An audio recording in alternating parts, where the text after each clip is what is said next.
Hello everyone, मैं मिथुन सिंह स्वागत करता हूं आप सभी का। आशा करता हूं आप सभी बहुत अच्छे होंगे। बिहार में बैट यानी कि बिहार एलिजिबिलिटी टेस्ट की बात की जा रही है यहाँ पे। अब देखो बैट क्या है, जिन लोगों को नेट के बारे में पता होगा उन्हें जो है बैट के बारे में जानने में थोड़ी आसानी हो जाएगी। देखिए, नेट का एग्जामिनेशन क्वालिफाई करने के बाद आप पीएचडी में एडमिशन ले सकते हो, ये तो पहली बात हो गई। दूसरी बात, आप असिस्टेंट प्रोफेसर के लिए भी अप्लाई कर सकते हो और स्कॉलरशिप वगैरह के लिए जो नेट जीआरएफ वगैरह होता है उसी तरह से आपको बेट में भी जो है राज्य सरकार आगे चल करके स्कॉलरशिप भी जो है प्रेजेंट कर सकती है। तो खैर ये समय के गर्भ में छिपा हुआ चीज़ें हैं।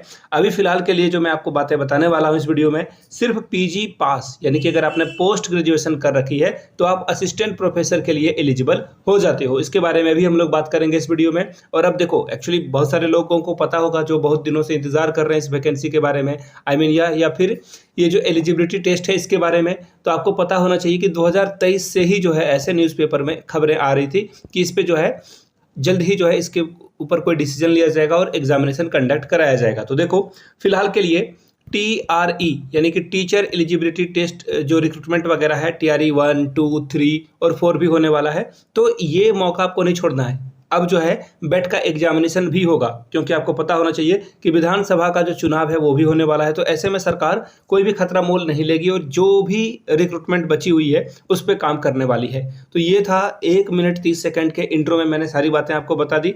अब यहाँ से देखिए, ये देखो, ये जो न्यूज़पेपर की कटिंग है वो 31 अक्टूबर, मैं आपको क्लियरली बता देता हूँ, 31 अक्टूबर 2023 की खबर है ये।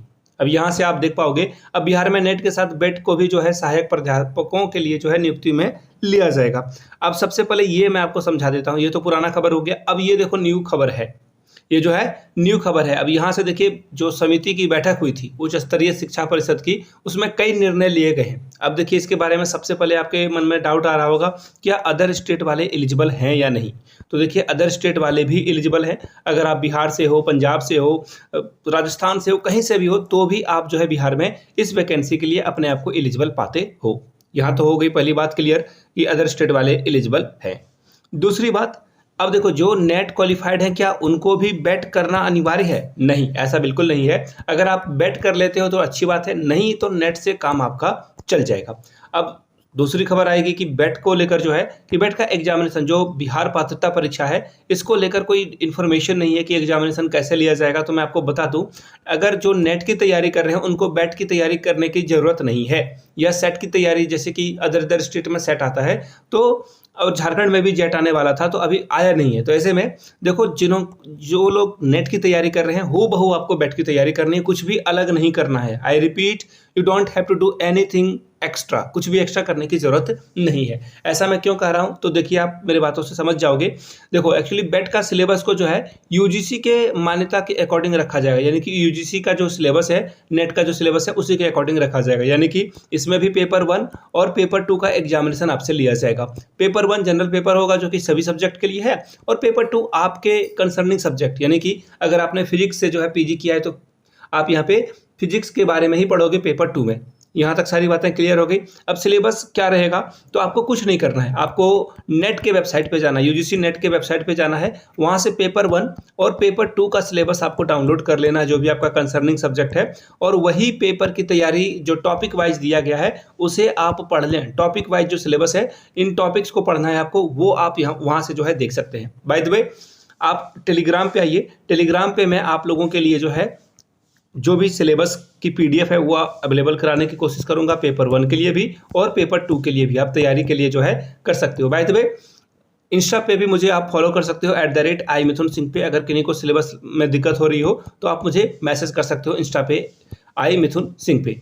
यहाँ तक तो सारी बातें क्लियर हो गई। तो अब एग्जामिनेशन के लिए क्या अगले महीने तक इंतजार किया जा सकता है? तो देखिए, निर्णय ले लिया गया है, और देखिए एक्चुअली क्या क्या बातें हुई है वो यहाँ से आप देख पाओगे। उच्च स्तरीय, आपको यहाँ पे थोड़ा सा ये ब्लर दिख रहा होगा तो क्या ही करें। अब देखिए, अब जो है यूजीसी की ओर से देखो सबसे बड़ी बात यह है कि यूजीसी की ओर से जो है मान्यता इनको मिल गई है, सिलेबस को भी अप्रूव कर दिया गया है। अब राज्य सरकार के पाले में गेंद है कि राज्य सरकार कितने जल्दी एग्जामिनेशन को कंडक्ट कराती है। राज्य सरकार के ऊपर ही जो है कंप्लीटली डिपेंडेंट वाली चीज़ें है कि राज्य सरकार जितनी जल्द जो है इस पर निर्णय लेगी उसी के अकॉर्डिंगली जो है इस पर काम किया जाएगा। यहाँ तक सारी बातें क्लियर हो गई। तो देखिए राज्य के जो शिक्षा मंत्री हैं सुनील कुमार, उनके अध्यक्षता में ये सारी बातें की गई है और आई होप कि जो है चीज़ें अच्छी हो। और पीएचडी के लिए जिनको एडमिशन लेना होता है तो उनको भी पीएचडी के माध्यम से जो है ये बेट के माध्यम से जो है पीएचडी करने में सुविधा होगी। जिनको असिस्टेंट प्रोफेसर बनना है उनके लिए भी ये जो है बेनिफिशियल रहने वाला है। तो फटाफट सिलेबस को रिवीजन करें, सिलेबस को पढ़ें अच्छे से, आपके लिए काफ़ी कीमती समय आने वाला है। वीडियो को यहाँ तक देखने के लिए आप सभी का बहुत बहुत शुक्रिया। Have a good day. इस वीडियो को लाइक करें, अपने दोस्तों के बीच इसे शेयर करें और जो लोग भी असिस्टेंट प्रोफेसर बनना चाहते हैं उन तक इस वीडियो को किसी भी मीडियम से आप पहुँचा सकते हो। आप सभी का फिर से एक बार बहुत बहुत धन्यवाद। Have a good day.